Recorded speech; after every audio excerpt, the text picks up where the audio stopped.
อ้ถามอีหลีมักอยู่บ่ถามจากใจหรือมักอยู่บ่มักอยู่บ่สบายมักเราอยู่บ่เรานั้นบ่มักเราเฮ็ดเองมักเลยเจ้าเราก็จากไปเนาะว่า เดี๋ยว นี่เราบ่ยาวบนหัวกี่นี่น่ะ ว้า เฮ็ดเองฮักแล้วก็จากไป แล้วจากไปใช้ เช็ดก็บ่ตอบ เออ เฮ็ดหยังก็บ่มีแฮงดอก บ่อีหลีบ่นี่น่ะ อีหลีคันว่าเฮ็ดคือตอนนั้นเฮ็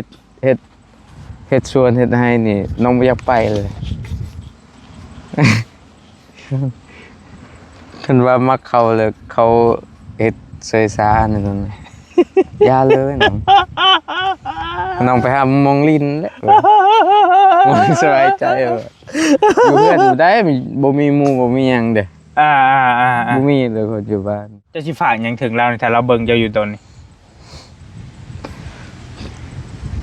คันว่าเรามักก็ให้เราเสร็จมาแน่ตอบคันบ่มักแล้วก็บ่ตอบเลยก็ได้ โอ้ ว่าลมเป็นหมู่ก็ได้มาเป็นหมู่นะ บ่ให้ช่างกันเนาะ อันนี้น่ะเพิ่นบ่ได้ตอบบ่ได้หยังเลย เฮ็ดคือสั่งหยัง ว้ายล่ะจะเห็นแบบนี้ไหม ถ้าเราต้องการกิน เจนี่ ก็ไม่ใช่ร้านนั้นกี สิให้เลย เราสิให้เลยนี่จะเช็ดได้ไหน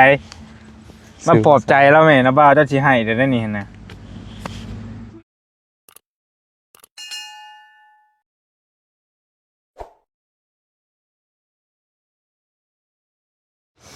สวัสดี โอเคสบายดี มาเอาขึ้นมาเทิงพี่ก่อนหาหมองมีสัญญาณก่อนพอดีบอลี่ตอนนี้อยู่กับน้องซุกกี้พี่น้องเอ้ยซุกกี้เอาซุกกี้ว่างี้ไง อันนี้ชวนมัน สมัน ปองมี แม่น ของเจ้าเองบ่มีบ่เนาะ บ่มีได้เฮ็ดเฮ็ดนำกันแล้วนี่ แต่ว่า มีแต่ข้าวปลูกแล้วเอื้อยกับแม่ปลูก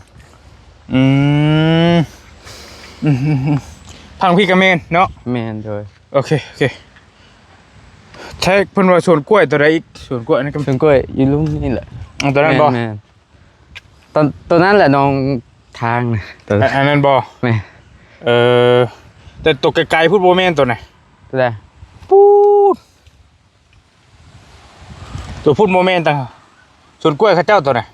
ของเจ้าบ่ตัวนั้นกะ มี ไกลๆนั่นก็แม่น ตัวนั้นน่ะคายแล้วจะโดนมีของอายอยู่ โอเคแต่ว่าแถวนี้แม่นบ่เลยมันแถวนี้เนาะ โดย โอเค อากาศดีพี่น้องเอ้ยมีแต่ภูเขาแถวนี้เอาเฮาหาหม่องนั่งก็คุยกันก่อนเบิ่งก่อนเด้อ เสร็จอยู่นี่บ่ ก็จังว่า ได้บ่มันเป็น จะเอาเกือบห้องก็ได้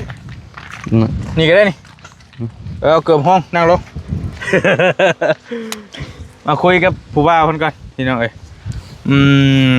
โอเคถาน้องเพิ่นมาแต่หากมาแต่ใช้แดนว่าซั่น น้ำก็บ่ได้อาบซับ ยังบ่ทันได้อาบน้ำครับมาแต่ใช้ฮะ นอนกินนี่นะอยู่ดมโม ไปลินน้ำโม เดินไปซักซับแล้วก็อยู่บ่เย็นแต่มันนอนเลยหลับ ไปฉากแบดอยู่บ้านหมู โดยอยู่นี่บ่มีไฟเลยไฟมันบ่แห้งเลยสักตะเวน ก็ไปนอนลินอยู่บ้านหมูพุ่นบัดนี้ โดยค่ำก็กลับมา แล้วมื้อแรงจะสิไปนอนใช่มื้อแรง นอนอยู่นี่แหละ นอนอยู่โรงงานบ่ โดย โอเคเดี๋ยว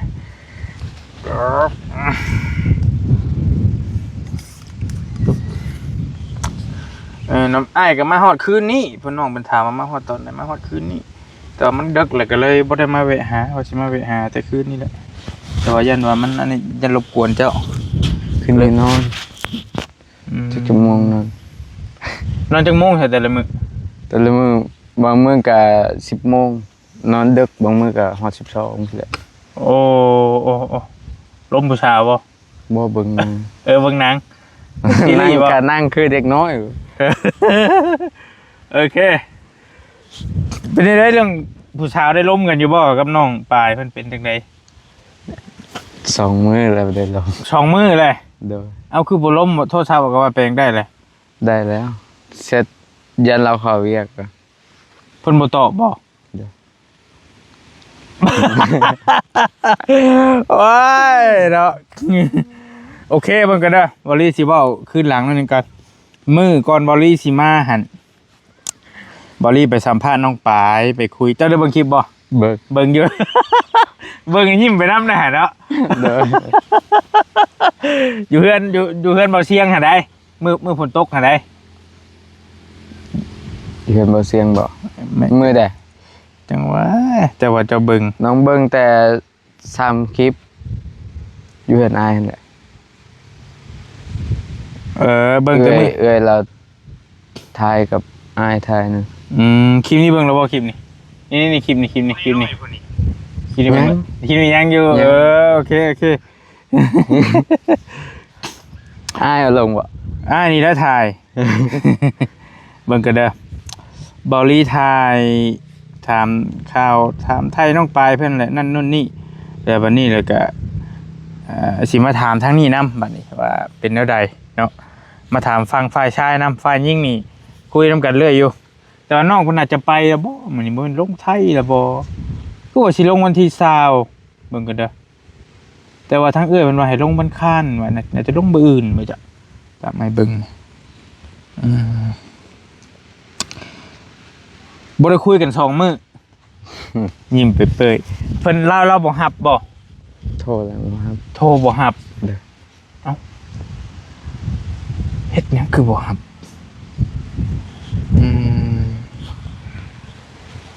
มื้อวานนี่ก็บ่ได้ร่วมกัน ลมได้ลมบ่ได้ลมแต่ตอนเช้าแล้วก็ตอนแรงบ่ได้ลมนะ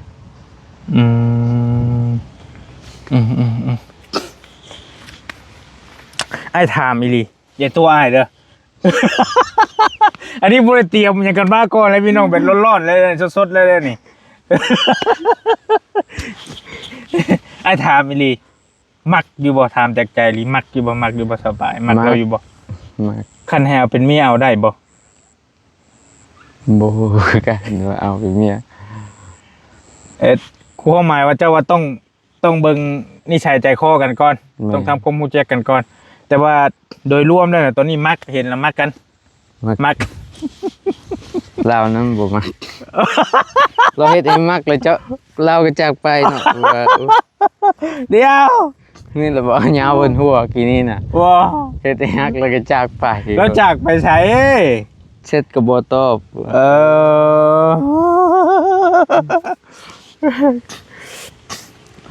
มาเฮ็ดให้กันมากเลยพอจากไปบัดนี้ นี่ โอ้ยเนาะ มิดเลย ออนอยู่เฟซกะ อ๋อ แต่บ่รับ เดี๋ยวนี้ก็อ่อน เดี๋ยวนี้ก็ออนอยู่ลองโทรให้อ้ายโทรให้อ้ายเบิ่งนี่ โทรเบิ่งอาจจะสิบ่ปากเด้ออาจสิเงียบๆก่อนคือเจ้าลมกันปกติแล้วเจ้าลมรถกันเราครับเปิดลำโพงเด้อ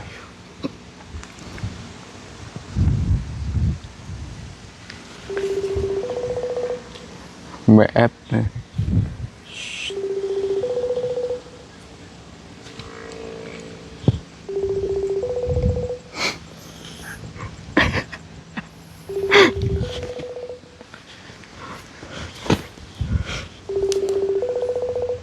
บ่ฮับไป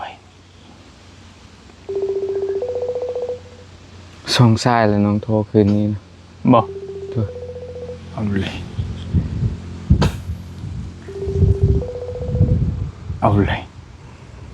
แล้ว ออนอยู่แม่นบ่ออนบ่ อ่อนอยู่ บ่แม่นน้องแล้วลิ้น ต โท อ ร บเพิ่นตอบอยู่ ฮะ ตอบซื่อๆดอก ลองส่งแชทไปอยู่ อาบน้ อาบน้ำบ่ ำบ่เสื้อดอกตักเทื่อแล้วเราตอบนั่นนี่ แล้วว่าอาบน้ำ ท่อเลย บ่มีแห้งเลยว่ะ บ่เจ้าดี คัน นะ ว่าคันว่าบ่มักไฟน่ะก็ดีละบ่รู้สึกหยังแหละมันบ่อยู่ยากปานนี้ดอก อันนี้อายุยากแล้ว เจ้านะ ดู โอ้ยเมื่อยเลยโอ้ย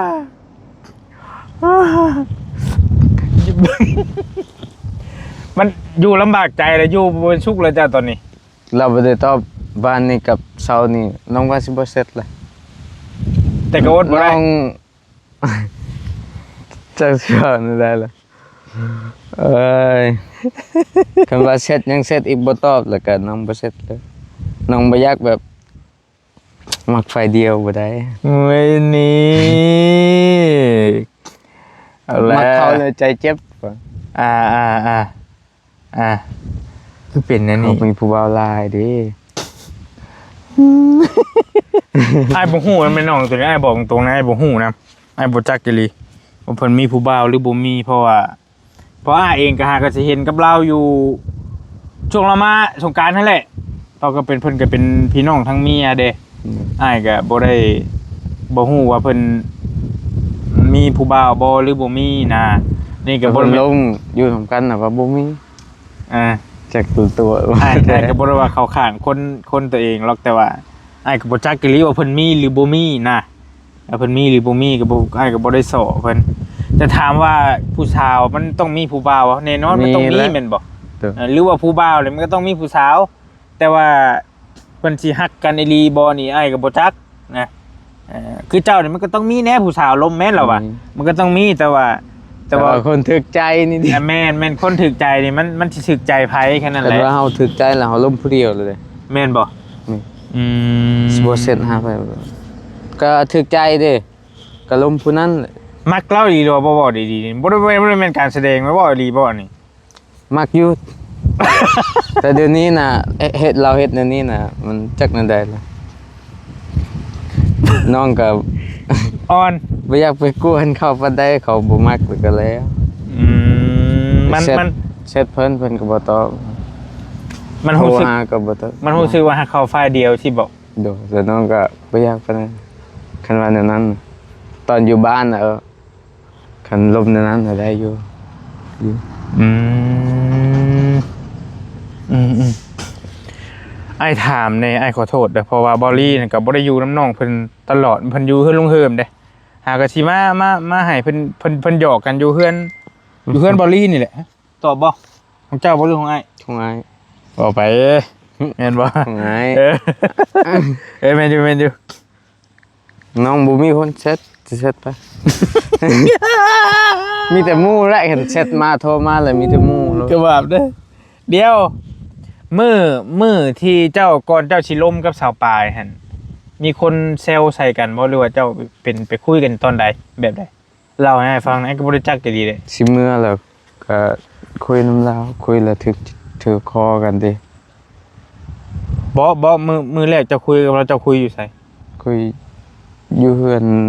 อายเพิ่นละ มาเต้นสงกรานต์นำกันบ่แม่นนะมาเล่นสงกรานต์นำกัน แล้วก็เจ้าบ่เป็นคนคุยกับเราก่อน โดย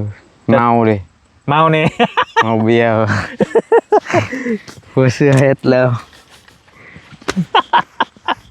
เล่นสงกรานต์กันเด้ แล้วก็บ่ได้ลิ้นเลยเด้อันนั้นนั่งแต่อยู่ตั้งไปเลย บ่ได้ลิ้นน้ำเข้าเลยว่าได้คุยกันลมกัน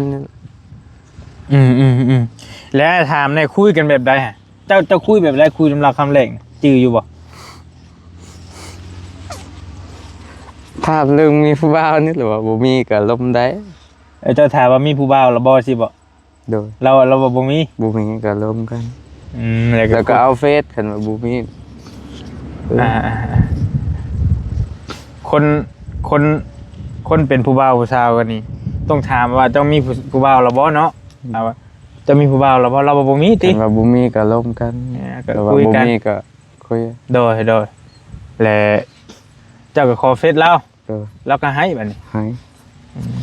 หลังจากได้เฟซแล้วก็โทรศัพท์เจ้าตายบัดนี้ ตายเลย แล้วก็มือนั้น เพิ่นก็อยู่เพิ่นอายเพิ่นละตอนฉับตายเพิ่นบ่ให้ซากก็ยังสิซากอยู่ แต่ตอนนี้โทรศัพท์เจ้าไปแปลงแล้ว เป็น เบิ่งให้เบิ่งให้จับเบิ่ง มันไอ ล้าน โฟน แปดโดยน้องสั่ง โอ้โหมันเล่าว่าเลย ทึกมันนำนี่ดิมันบ่ตายช่องเทื่อแหละเมื่อบ้านกระทึกน้ำตกดิ อ๋อได้ปีหนึง อันไอโฟนยังอันนี้เนาะ 13สั่ง เอ เอา อ เด้อ เจ้าบ่ใส่เคสแน่เลยเรียบร้อยไอโฟน13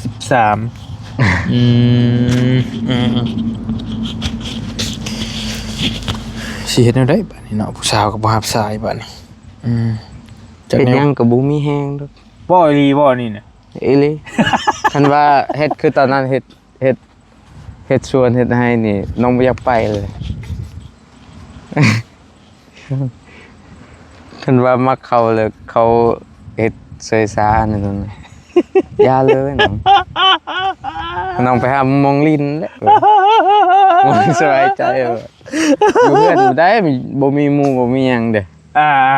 บ่มีเลยคนอยู่บ้านนี่ ตายน้องปลายคักๆเลยบ้านนี้แต่เชื่อว่าเราเบิ่งคลิปอยู่นี่เราเบิ่งคลิปอยู่ตอนนี้แล้วเราเบิ่งคลิปอ้ายอยู่อยากพังอ้ายจะถามเราเบิ่งคลิปอยู่เราเบิ่งเราเบิ่งคลิปอ้ายอยู่ตลอดอยู่จะสิฝากหยังถึงเราถ้าเราเบิ่งเจ้าอยู่ตอนนี้ คันว่าเรามักก็ให้เราเซตมาแน่ตอบคันบ่มักแล้วก็บ่ตอบเลยก็ได้ โอ้ ว่าลมเป็นหมู่ก็ได้มาเป็นหมู่นะ ไว้ให้ช่าง แต่ กันเนาะ อันนี้น่ะเพิ่นบ่ได้ตอบบ่ได้หยังเลย เฮ็ดคือสั่งหยัง เดี๋ยวเพราะว่าน้องเราหลายคนไอ้จะน้องเอาลิ้นโทรศัพท์บ่ยังไงก็บ่มั่นใจนะก็บ่จักเขื่อนตัวนี้จะน้องลิ้นโทรศัพท์บ่หรือว่าจังได๋ว่าน้องก็เด็กน้อยหลายคนได้น้องเพิ่นน่ะคันมักก็ให้ส่งมาตอบกันแน่คันบ่มักก็ให้บอกตรงๆเนาะ เดี๋ยว หรือว่าบ่ตอบมาเลยก็ได้ คันว่าจะเป็นหมู่ก็ตอบบ่ตอบก็อย่าบางมือตอบบางมือก็บ่ตอบก็ได้บ่ว่าต้องให้ตอบตลอด หมู่คู่เด้เนาะ เดี๋ยวเป็นผู้สาวก็คือกันบ่ได้ตอบตลอดก็ได้ไปใส่ก็บอกกันแล้วก็แล้วเห็นคันมีเวียกบอกว่าบ่ได้ตอบเด้อมีเวียกแล้วก็นี่นั่นแล้วก็แล้วน้องก็สบายใจเลยอันนี้น้องเสร็จว่าไปอาบน้ำแล้วก็มิดเลยสองมือนั่งอาบน้ำหมดมือ เพิ่นจะโทรไปแล้วเพิ่นบ่รับส่งไปแล้วบ่ค่อยตอบ เดี๋ยว และคันตอบมาก็มีแต่ว่าอาบน้ำ กำลังอาบน้ำอยู่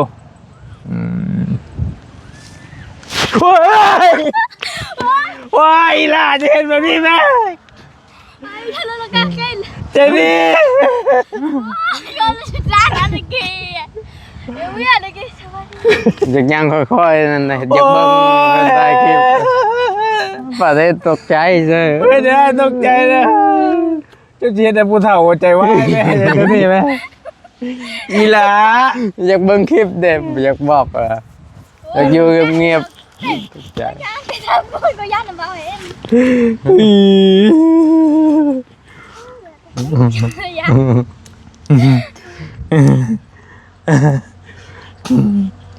น้าบ่าวเจ้าอกหักนี่เจ้าเช็ดได้ไรนี่ เดี๋ยวสิให้เลย เราสิให้เลยนี่เจ้าเช็ดได้ไรมาปลอบใจแล้วแม่น้าบ่าวเจ้าสิให้ได้นี่นะใจดีเบิ่งกันเด้ออาจิถามต่อเบิ่งไอ้ได้ยินลุงเฮิมว่าเมื่อไอ้ยังอยู่บ้านเดียวเราว่าเจ้าให้ดีบ่ ย่าง เจ้าเคยเห็นนะบ่าวเจ้าให้บ่บ่ค่อยให้ไปเห็นแล้วใหญ่เนี่ยเนาะคือได้ยินว่า น้องให้บ่ หรือว่าไอ้ฟังผิดบ่ได้ไดวะเบิ่งกันเด้อกับคือไอ้ได้ยินว่า เจ้าสิเฮ็ดอยากเฮ็ดบัตรพาสปอร์ตบ่ บ่บ่มีเงินเลย บ่มีเงิน จะเสร็จ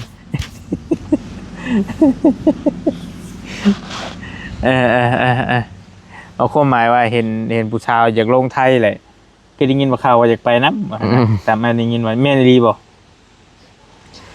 บ่ต้องเขาบ่มักเลยก็แล้วสิลง ก็มาเล่า น้อมละใจก็ มันบ่มีใจเนาะมันเมื่อยเนาะคนกำลังกินข้าวอยู่กับแม่อิ่มเลยนะ นั่นแหละ แม่นแล้วว่ะตำใจด้วยนะคนกำลัง คัน ปลุก ว่าเฮามื้อแล้วเลยแหละน้องบ่รู้สึกหยังนะน้องคนนั้นนะน้องก็เป็นหมู่กันลมนี่ก็ได้มั้งเนาะหมดเลยเด้มันหักเลยย่าแหละ โอ้ยกระบะเลย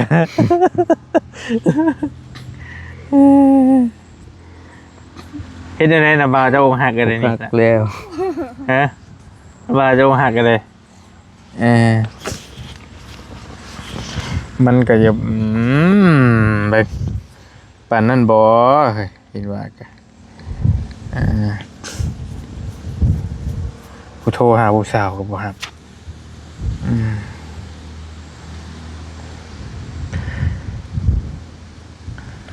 อ้ายก็บ่ได้มีเฟซเราได้บ่ได้มีคือกัน บ่มีกันเฟซมีจี เฟซสปายอ้ายก็บ่ได้มีคือกัน มีแต่ไอจีอันนี้ IG บ่ โทรไปก็บ่รับบ่หยังย่า เฟซบ่ได้เอาบ่ฮะ บ่ เอ้าIG อ้ายบ่ฮู้ว่ามันลิ้นได้ไดว่าลิ้นกันแบบใดจง IG เช็ดได้โทรได้คือเฟซเลย คือเฟซคือไลน์นี่เนาะ เออ นี่งินเขาเจ้าว่าอยู่ IG แต่บ่จัก น้องก็บ่ได้ลิ้นดอกล่าสุดลิ้นก็ลิ้น ตะ แต่ กี้ มื้อนั้นเลยลิ้น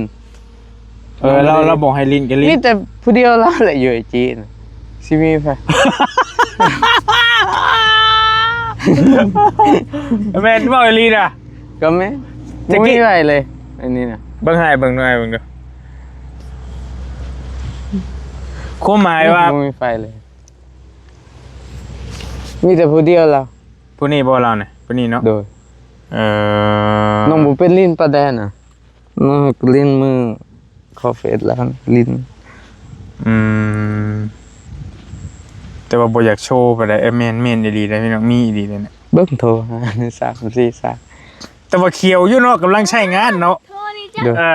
นี่ฝนตกพายุเขาแต่แม่นมืออ้ายสิมาพุ่นอันนี้ โดย เราโทรนี่ มื้อนั้นอยู่นี่ก็ฝนตกแฮง น้องขี่รถป้าจนแตกมันเสือตำกัน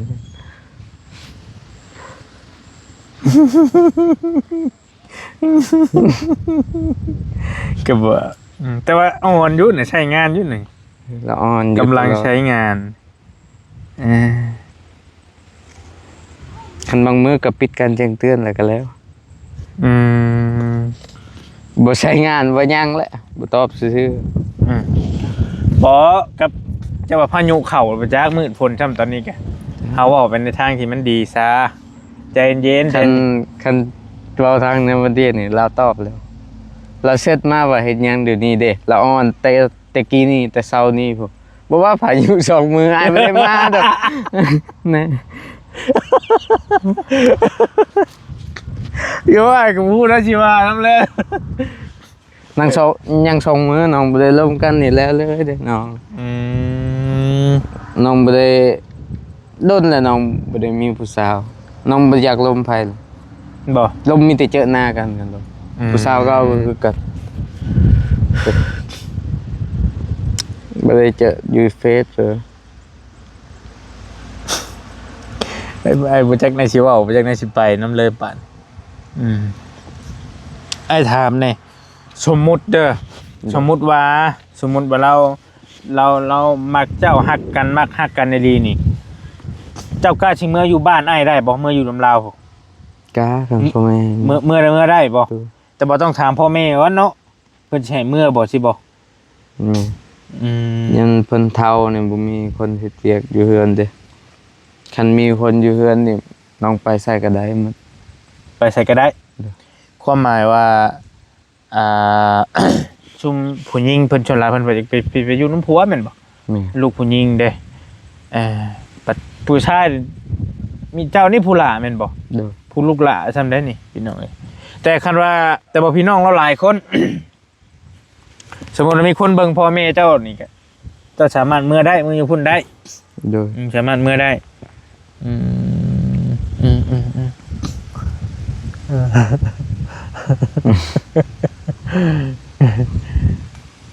ไอ้ที่เคยเป็นบ้านแบบมุมมาเลยไอ้ก็ เจ้าเคยเห็ ตื่ น นนอน เคยเห็นผู้สาวแล้วบ่ เคย ฮะโดนบันไดเลย นี่แหละหยอกเบิ่งคลิปหยอกหยอกกันเนาะ บ่อันไอเห็นบ่อันคลิปไอเราผู้สาวป้อนเราอยู่บ้านไอ เห็นบ่งามบ่งามสมกันบ่สม โอ้สมเบิ่งนำเอาตัวเองก็ จะดีอันนี้ต้องจะดีนี่เนอะไปนั่งน้ำบาผู้ไปนั่งผู้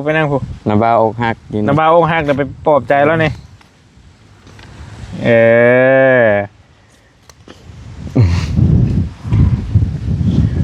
เห็นแม่นบ่มันพวกคลิปเพิ่นป้อนกันนะป้อนอะไรกันนะ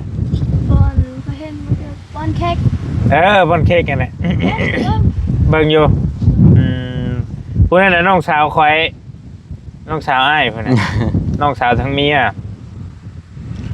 วันนี้เดี๋ยวทั้งนี้แชทไปแล้วบ่ตอบเราอุกใจเราเฮ็ดหยังบ่เป็นเฮ็ดเดี๋ยวนี้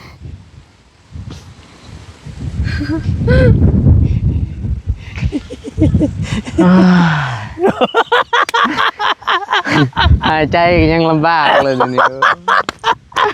โอ้ยเมื่อยเด้ ท้อไอ้ลิ ท่อไอ้ลิ จนน้องจนบ่อยากเสร็จไปแล้วท้อแล้ว ท่อดี พยายามฝ่ายเดียวเลยนี่ มันเมื่อยเนาะเฮ้ยเนาะ เด้อ มันดึงอยู่ฝ่ายเดียวนี่เชื่อว่า บ่ ไป หันเพิ่นเฮ็ดเป็นหมู่ตอนนั้นน่ะแหละบ่คิดหยังดอกก็ว่าเป็นหมู่กันบ่เสร็จก็ได้ อันนี้เฮ็ดคือมักแล้วก็จากไปอยู่ ตอน ได้นะเจ็บใจเด้อ เดี๋ยวตอนเจ้าคุยกันนี่ก็เบิ่งเล่าก็คือสิมักเจ้าติแม่นบ่ แม่ คือสิมักกัน ก็บ่ได้ลิ้นเลยนะแบบสงกรานต์สงหยังมีแต่อยู่แต่เบิ่งเขาก็นั่งลมกันนี่แหละ เพราะว่ามือก่อนน้องเพิ่นสิมาหั่นแต่เจ้าไปเต้นน้ำกันอยู่เฮือนบ่ลีก็เป็นลิ้นม่วนกันนั่นแหละมื้อสงกรานต์นั่นแหละจะไปเต้นลิ้นม่วนกันแหละสองคนเพิ่นก็อยู่ใกล้ๆกันล้มกันจนว่าจนตี4บ่มื้อนั้นฮะ ตี4เลย เนาะแม่นเลยก็นั่งล้มกันเพราะว่าม่วนนะม่วนให้เต็มที่เลยมือ ใจ ม่วน แน่เด้อ แล้วก็ ลมกันถือก็เพราะว่า สองคนมันก็นั่งล้มกันจนว่าสิเจ๊งพุ่นแล้วเอาว่าง่ายๆก็ได้พี่น้องกันแล้วกันบ่ไปใช้ผู้สาวนะกะนุ่งนิ่ง นั่นแหละเลยเฮ็ดให้มักแล้วเราก็จากไป เจ็บอยู่ฝ่ายเดียวแหละ เดียวระวังที่อยู่ร่วมกันหันกับเราแบบมีกลิ่นโทรศัพท์คุยแชทคุยหยังเจ้าได้เบิ่งสู่บ่ซั่นหรือว่าแนวใดหรือว่าธรรมดา ไม่ได้ก็ แบบเราล้มผู้บ่าวผู้อยู่บ่เห็นตน บ่ได้ลงไปซับให้น้อง โทรศัพท์ป้าให้น้องอีก โดย อันนั้นแหละไอ้ว่าจะว่าน้องเราลิ้นไปจักโทรศัพท์ นี่ฝากให้น้องนี่จะซับเราให้น้องเด้เก็บให้ มือนั่นบ่ โดย แต่ว่านี่มันยาลิ้น มือลม สุด ตำบิดกันนั่นแหละเราเอาให้ซับ โอ้โทรศัพท์ให้น้องสาว เอาให้ซับให้น้องนี่จับให้ยันถึง ก็ นะ ให้เจ้า โดย โอ้อันนึกว่าให้น้องสาวนะโมเมนต์ไม่ให้น้องสาวแล้วเอาโทรศัพท์ให้เจ้านี่จับ จับไว้ โดย บ่ได้มีรหัสเลยเฮ็ดบ่ จักว่าบ่ได้เบิ่งเนาะ เจ้าก็ ไว้ บ่ได้ ใจ เข้า เขาไว้ใจไว้ใจแหละเขาเฮ็ดนั่นเด้ ป้า ลมกันตำบิดบ่กล้าปานใดดอกบ่กล้าเบิ่งแน่ซับ รุ่นแบบ เบิ่งกันเด้อรุ่นแบบว่าผู้สาวนี่เอาโทรศัพท์ให้ผู้บ่าวฝากไว้ โดย สาวน้องปายนี่ เก็บไว้ พี่น้องเอาโทรศัพท์ฝากไว้น้องชุกคีบอกว่าอย่ามันเปียกน้ำแม่นบ่เอาสิลินน้ำเรียนยังเลยฝากไว้มันเลยมันแห้งเพิ่มความเชื่อใจขึ้นบัดนี้ เนาะ แห่งเฮาแห่งมั่นใจว่า แห่งมั่นใจ เขาก็มักเขากัน คันว่าเขามีผู้บ่าวเขาคือสิบ่กล้าให้แม่นบ่คันเขามีผู้บ่าวโทรมาแชทมาเขาคือสิบ่กล้าให้เจ้า แล้วมีโทรศัพท์เครื่องเดียวบ่ฮึมีเครื่องเดียวเนาะ คือสิเครื่องเดียวเนาะ จะว่าป้ายเครื่องหนึง บางมื้อก็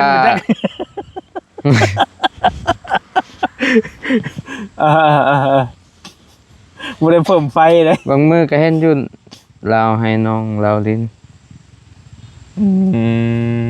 ซับนะ ให้น้องสาวนะให้น้องเราลีน เด้อ นะโอเคอ่า คันเราเซ็ตบอกน่ะน้องบ่ได้คิดหยังดอกอันนี้เราเฮ็ดมิดซื่อๆเด้ เออเคยมีบ่ผู้สาวแบบนี้ ที่น้องคุดลมมา บ่เคยมี อืม จักน้องบ่ได้ล้มเขาดนน้องมีผู้สาวแล้วน้องก็มักผู้สาวน้องคันว่ารหัสเฟซน้องก็ให้หมดเลยเด้เพื่อน้องมัก เรายอมเขาอะ โอ้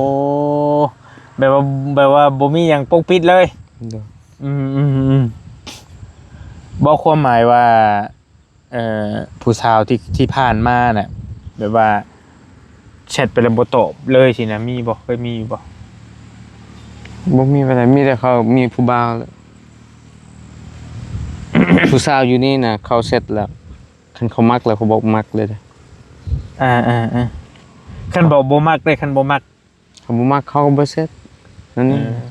เจ้าก็เลยเข้าใจว่าเราเนี่ยบ่มักเจ้าบัดนี้ เราบ่แชท คือ แม่นบ่จะดี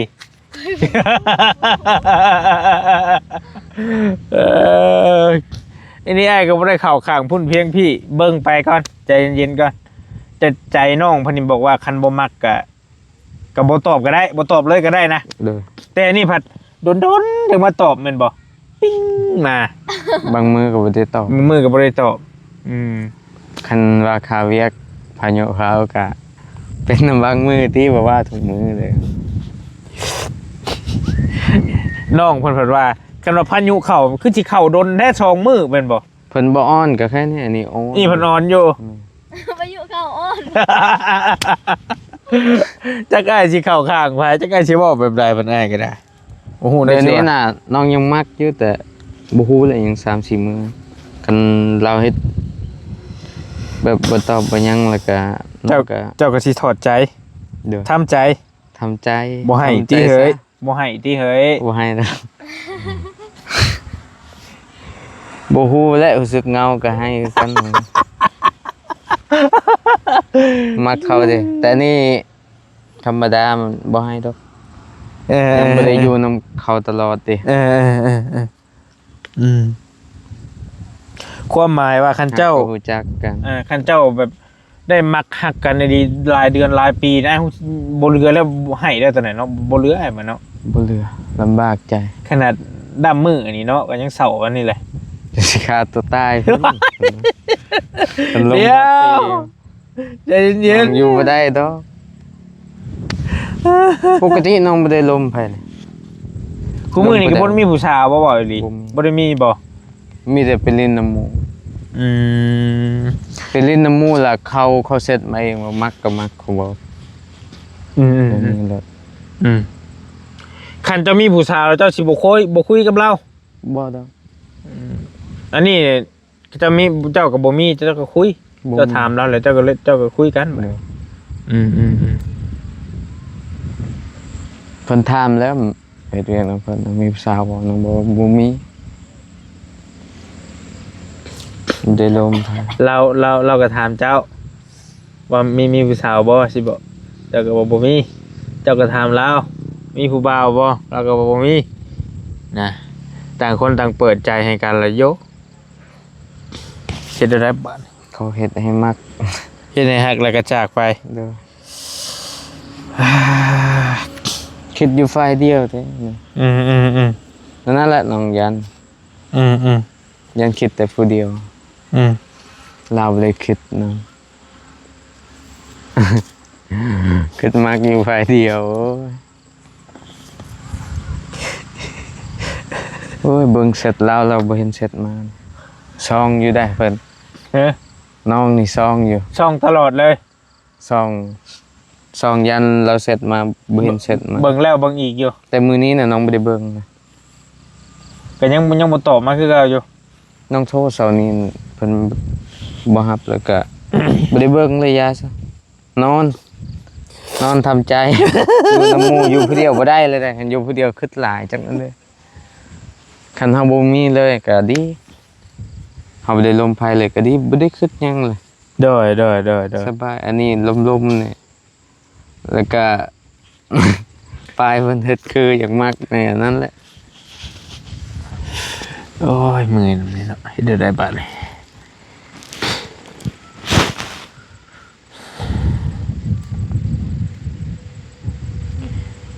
ฟิลอกหักมาแล้วบาดนี่อืม คันอยู่น้ำหมู่น่ะธรรมดาอยู่ผู้เดียวนี่บ่ได้เลย อืม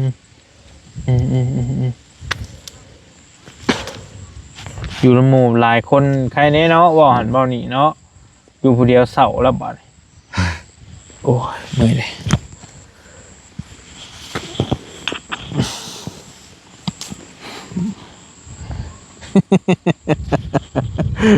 อ้ายก็มีแต่หัวแล้วกูบ่จักสิว่านำเท่าใดอันนั้นนึกว่าคุยกันเจ้าดีอยู่แล้วนี่มือสับเพน่ะปู่อยู่บ่ได้หา IG เราบ่เห็นซ้ำ อ๋อ เล่นสับเลี้ยงเด้อ อ๋อ มื้อนั้นอยู่โอ้ยจังนั้นเด้อคือจะได้แต่สับตัวเองไม่ใช่เสิร์ชหาเพิ่นนี่นะบ่ได้เสิร์ชซ้ำ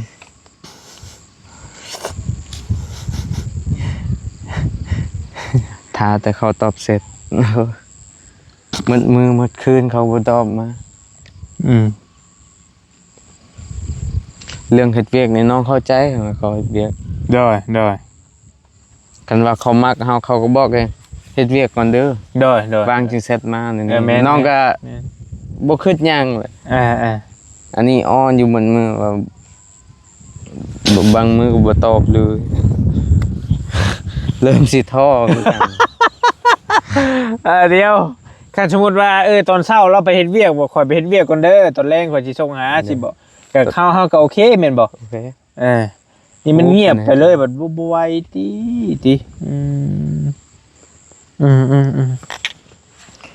บ่แม่นเราไปไทยบ่เนาะหรือว่าแนวใด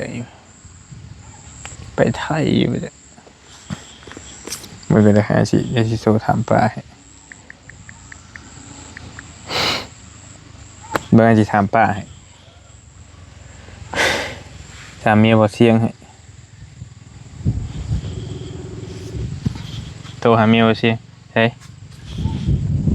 ฮัลโหลป้าเฮ้ย มีสัญญาณจ่อย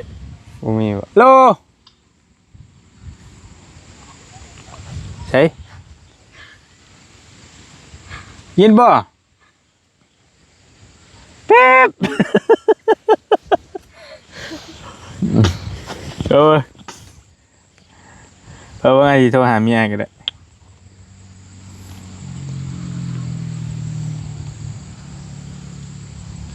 จิวร่วมกันอยู่ปะจ๊ะอย่างงี้ว่าบื้นนะพันวาสิไปนะอย่างงี้ว่าแว่เป็นว่าบื้นนี่แหละว่าจะโทรหาเมีย แต่ร่วมกันบ่เคยโทรหากัน มีแต่แชทเอา น้องโทรอยู่ฝ่ายเดียวโอ้ย เรา จักสิเว้านี่ได้เลย เราเคยโทรหาบ่ โดย ไปไงโทรหาอยู่เลยก็ได้ฮัลโหลสบายดี เลยสบายดี อยู่ใช่น่ะอยู่ใช้ อยู่เฮือนป้าเฮือนประมุนเฮือนไปเฮือนประชุ อยู่กับไผนี่ อยู่ประมุนไอ้รองด้วยนุ่น สบายเด้ ไปบ่ได้มา ไปลงไทยหรอบ่ มื้ออื่นว่ะ ผู้บ่าวนั่งให้นั่งห้องอยู่นี่ผู้สาวบ่รับใช้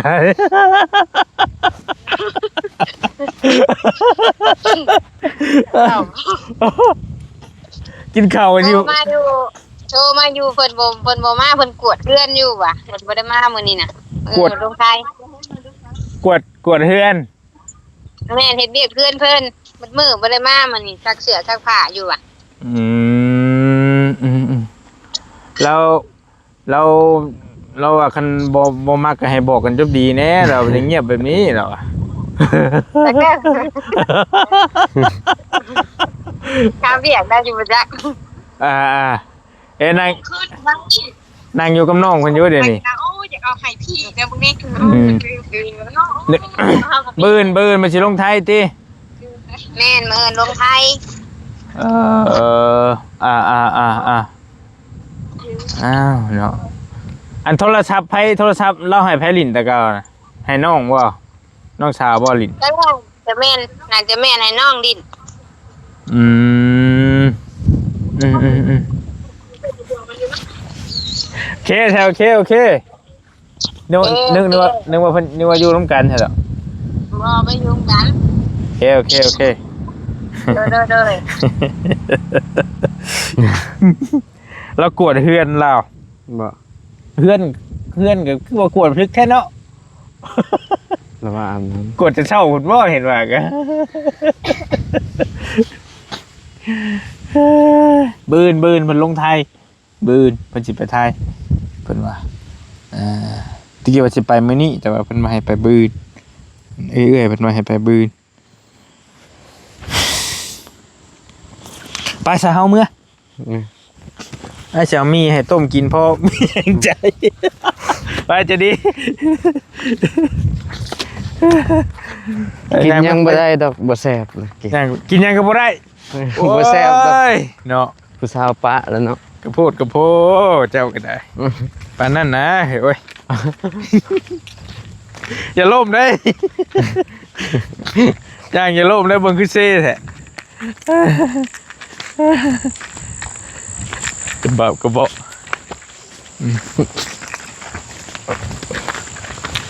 นั่งคุยกับน้องมึงจนค่ำพี่น้องไอ้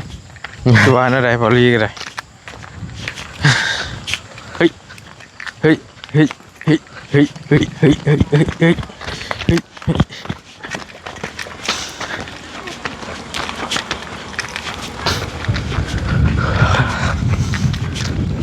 พี่ทายอยู่เพื่อนพี่เด้อไอ้เสียวนักกินเด้อ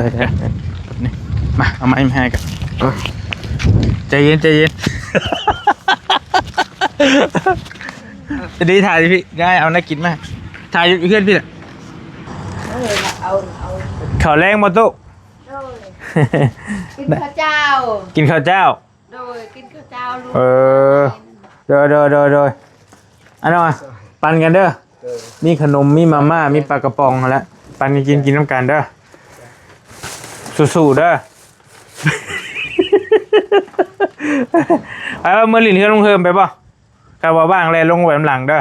เป็นแกงหน่อไม้อยู่คำว่าบ่ว่างแล้วก็ในวันนี้นั่นก็เป็นนางลินน้ำกันเป็นไปพากันจิแกงหน่อไม้กินข้าวอยู่น้ำกันนั่นแหละเด้ออยู่ดีมีแห้งเด้อโดยขอบใจเดี๋ยวจังว่ากัน แม่ให้ตีมานอนกับลูกลุงนั่น นำกันไปนำกัน โดยท่านว่างก็ลงไปลิ้น โอเคไปก่อนเด้อตู้เด้ออยู่ดีมีแห้งเดี๋ยวเมื่อกินหุ้นเฮือนลุงเฮิมเพิ่นนัดกันไปกินอยู่พุ่นโดยใจขอบใจโอเคพี่น้องเดินทางก่อนบรีก็ได้มีแต่คำมืดตื่นตาคุยน้ำน้องเพิ่นจนคำกับน้องสุกี้